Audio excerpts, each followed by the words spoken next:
What do you see here this morning? You're looking at an apartment, but you don't see anyone, do you? That's a desk right over there.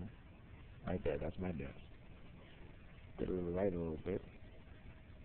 That's my living room. That's where I sit, and there's no television, but I'll listen to the radio. That's in the far corner over there. Over here, that's the dining room. So you didn't have to go too far for it. Right there. Yep, that's where I sit. Right there. And I eat my dinner and my breakfast and my lunches. And you go to the right. What is that? Well, that's the kitchen. No, yes, that's the kitchen where breakfast is made and lunch is made and even dinner is made. And then, ta-da, there's me. What am I doing this morning? I'm laying down in my glorious bed. I'm going to sit back here. Hello, America. You don't get this on a daily basis. No preacher will ever do this again. But I'm going to give it to you this way. You know, the Bible talks about the marriage bed being undefiled. I think God means that the marriage bed should be undefiled. You see, the bed that I'm laying on right now is brand new. When I purchased the bed, I was expecting to be the only one sleeping on the bed. So I have enemies like Gabriel Franklin. She used to be sort of like a guardian, a nanny to my family. She turned sexual against me. She started having intercourse with my sleeping body. The government started helping her, and I think the gay community is going to assist them. I'm not exactly sure who else has been taking part in it, but it's a thing. And I preach it at the top of my lung outside, and I tell everybody what's going on. I went as far as doing the taboo to deal with the issue of sex and sexuality. And you know what goes on in that place.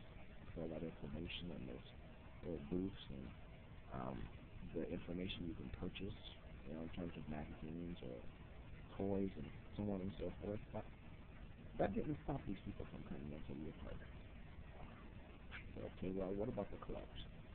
Tried that. That didn't stop them from coming into the apartment. I went to Sesame once. It's sort of like a swingers club. And you go in and you hang out, you eat and you drink and you dance and you meet someone, and then I guess you're supposed to take the person back home and do this sort of thing. But that didn't happen either for me. So I'm thinking, well, I'm not getting any younger, I'm getting older, and this is definitely not something that, as you get older, you want, you know, weighing heavily on your heart.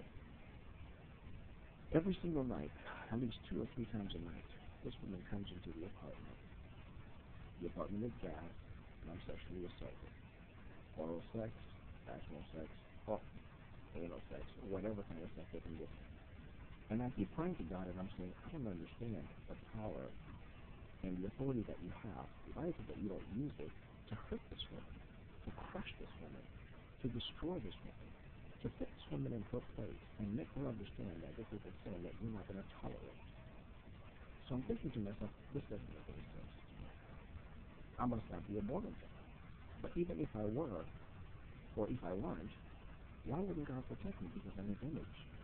And God says in His Word that sexual immorality is a sin, and the consequence for sin is hell. And not only is it hell, but it's probably one of the harshest form of judgment that God could have given to man, to turn man over to a life of sin and immorality. So you can probably hear the siren outside, right? So last night I went to sleep, and I woke up about 2:30 in the morning after I had been sexually assaulted, and of course they left my feet in excruciating pain, and for some reason they have this great desire to keep beating on my left foot. I mean, I was hit about 10 different times. I had dropped a note to, I think, a man named Dan Bonner from the White House, asking him, what do I do about this? This is a House Speaker. I had called the police department. The police never showed up to take a look for it, like normal.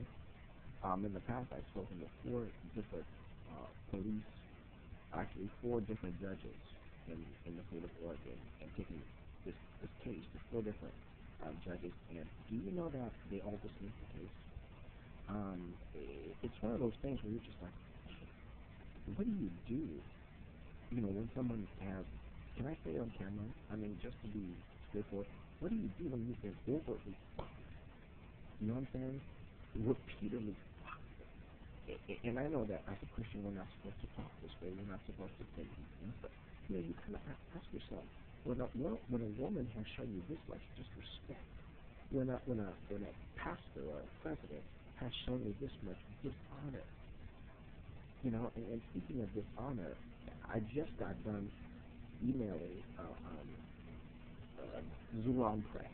They were the company that I had originally chosen to publish the book, Spiritual Convictions for Generation of the Christian Faith.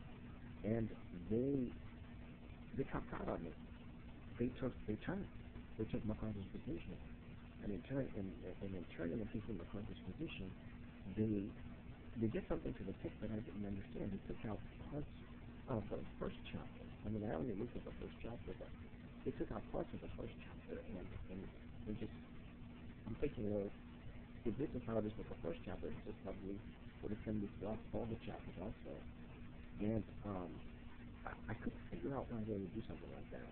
They changed the text completely. So I quietly just pulled out and asked them about how much, what is the penalty for pulling out of the company and no longer honoring what I thought was an agreement. But to be quite honest with you, we never had an agreement because we never had both signatures, my signature and their signature on the same paperwork, stating that we're in agreement to publishing this book. Well, I wasn't exactly sure what to do, so I wrote an email to Sylvia Berlay, I guess that's her name. She works for the company, and she passed me off to a woman named Chandra Thomas. Now, here's the interesting thing. I know a Sandra Duclairon'S